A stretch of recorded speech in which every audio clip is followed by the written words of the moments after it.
আসসালামু আলাইকুম সবাইকে। সো গত ক্লাসে আমরা শিখেছিলাম যে কেন আমরা মিসিং ডেটাটাকে ম্যানেজ করে থাকি। সো আজকে আমরা শিখব কিভাবে এই মিসিং ডেটাটাকে ম্যানুয়ালি ম্যানিপুলেট করতে পারি। সো এর জন্য আমাদের ১ম এ চলে যেতে হবে আমাদের SPSS ইন্টারফেসে। সো ইন্টারফেসে যাওয়ার সময় আমরা কিন্তু আগেই ক্যালকুলেট করে ফেলেছিলাম আমাদের আগের ক্লাসে যে আমরা কিভাবে আইডেন্টিফাই করব মিসিং ভ্যালুস গুলো আইটেম বাই আইটেম। আমরা কিন্তু এখানে সে ডেটাটা দেখছি, সে রেজাল্টটা দেখছি। সো আমরা ওয়ান বাই ওয়ান গুলোকে ম্যানুয়ালি ঠিক করব।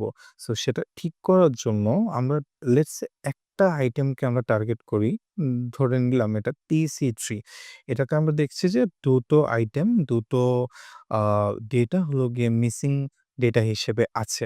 সো এই ২ টো মিসিং ডেটাটা আমরা কিভাবে ম্যানুয়ালি ঠিক করব? সো একটা জিনিস বলে রাখা ভালো, আমরা কিন্তু এই যে এখানে এখানে একটা মিসিং ভ্যালু আছে। তো এটা কিন্তু আমরা নিজেদের মনের খুশি মতো যদি আমরা এখানে নাম্বারস দিয়ে দেই, তখন কিন্তু সেখানে অ্যাকুরেসি টা আসবে না। সো এই অ্যাকুরেসি টা রাখার জন্যই কিন্তু আমাদের স্পেসিস বিহাইন্ড এ ওরা যেটা করে যে এটা ফ্রিকোয়েন্সি টেস্ট করে সেটার যে এভারেজ অথবা সবচেয়ে বেশি যেই নাম্বারসটা হলো গিয়ে পার্টিসিপেন্টরা প্রেফার করেছে কিংবা চুজ করেছে, সেই নাম্বার অর সেই এভারেজটাই কিন্তু এই কলামগুলোতে দিবে।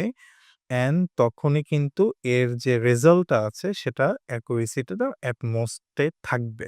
ঠিক আছে? সো এটা করার জন্য আমাদের কি করতে হবে? এর জন্য আমরা যাবো হলো গিয়ে এনালাইজ পার্টে। এনালাইজ এ গিয়ে আমরা চুজ করব ডেসক্রিপটিভ স্ট্যাটিস্টিক্স। তারপরে চুজ করব ফ্রিকোয়েন্সিস। সো আমরা এখানে গেলাম। যাওয়ার পরে যেহেতু আমাদের টার্গেটটা হলো গিয়ে TC3 এর যে মিসিং ভ্যালু গুলো আছে সেগুলোকে দেখা। সো এর জন্য আমরা TC3 কে চুজ করে ভেরিয়েবল বক্সে নিয়ে আসবো। দেন আমরা স্ট্যাটিস্টিকস এ যাবো। যাওয়ার পরে আমরা যে সেন্ট্রাল টেনডেন্সি আছে, এই জায়গার যে মোড ভার্সনটা আছে সেটাকে আমরা টিক দিব। এখানে কিন্তু আপনি অন্য কোনো কিছুই করবেন না। শুধুমাত্র মোডটাকে চুজ করবেন। Then we press continue. তারপর ওকে করলাম। ওকে করার পরে আমাদের যে স্ট্যাটিস্টিক্স শো করছে সেখানে কিন্তু দেখাচ্ছে যে মোডের নাম্বারটা যেটা আছে সেটা ৩। ঠিক আছে? সো এখন আমরা যেহেতু জেনে ফেলেছি যে কোন এই মিসিং ভ্যালুটা কি দিয়ে আমরা রিপ্লেস করব, তখন আমরা জাস্ট চলে যাব TC3 তে। তারপর আমরা এখানে ৩ লিখবো। দেন আরেকটা যেটা আছে যেটা আমাদের এখানে জাস্ট ২ টো মিসিং ভ্যালু ছিল। এখানে আরেকটা ৩। আর এখানে কিন্তু আর কোনো মিসিং ভ্যালু নেই। তো এভাবে আমরা কিন্তু প্রত্যেকটা আইটেম বাই আইটেম ম্যানুয়ালি হলো গিয়ে ঠিক করতে পারি। সো আজকে এ পর্যন্তই। আর আগামী ক্লাসে আমরা দেখব যে এটা কিভাবে ম্যানুয়ালি না করে অটোমেটিক্যালি বাই মিন দ্বারা কিভাবে এটা আমরা করতে পারি।